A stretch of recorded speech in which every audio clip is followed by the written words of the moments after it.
area. Kita mo yung area. Diyan steady lang nga dito. Ayan yung ayan. Tapos dito.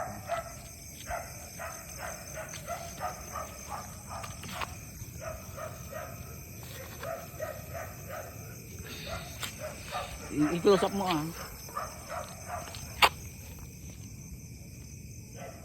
Tapos yung area pakita mo. Kaya lang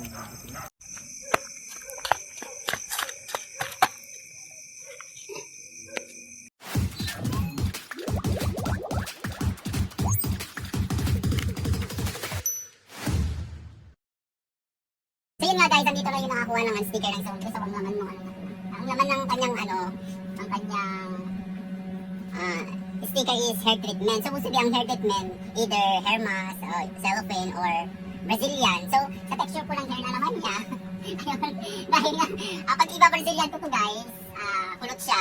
Parang siguro 1 week lang yung effect ng Brazilian sa kanya, medyo kulot yung hair niya. So kapatid to ni JC, actually nag-inquire na to sa akin ng ribbon. Sabi ko, ang ribbon ko is nag-rate ng 1.5. So dahil ang nakuha niya yung treatment, so kapatid naman siya ni JC, itatry ko siyang ribanin. O diba? Nag-repeat niya magiging riban. Hindi kasi friend ko kasi yung kuya niya, ayan JC yung kapatid mo, andito na. So itatry natin siyang, unatin yung hair niya kasi tignan yung texture ng hair niya. Dahil wala pa naman yung ibang nakakuha ng sticker na antay ko kanina pa. Sabi ko dito lang sa bahay minsanan para yung makapag fourth wave po ako ng sticker. So sa mga nag-aabang ko ng sticker, magantay po kayo. Tatapusin ko lang po yung third wave ng mga sticker na pinamigay ko bago ako ulit magpabakas. So yun lang guys. Ayun nga, tapos na kami. Yung treatment na nakuha niya sa sticker, tignan yung naging itsura ng hair niya. Hindi ko na siya before and after kasi makakakilala naman sa kanya, makikita naman yung itsura ng hair niya. Ayan, so taga to, taga Bacag West.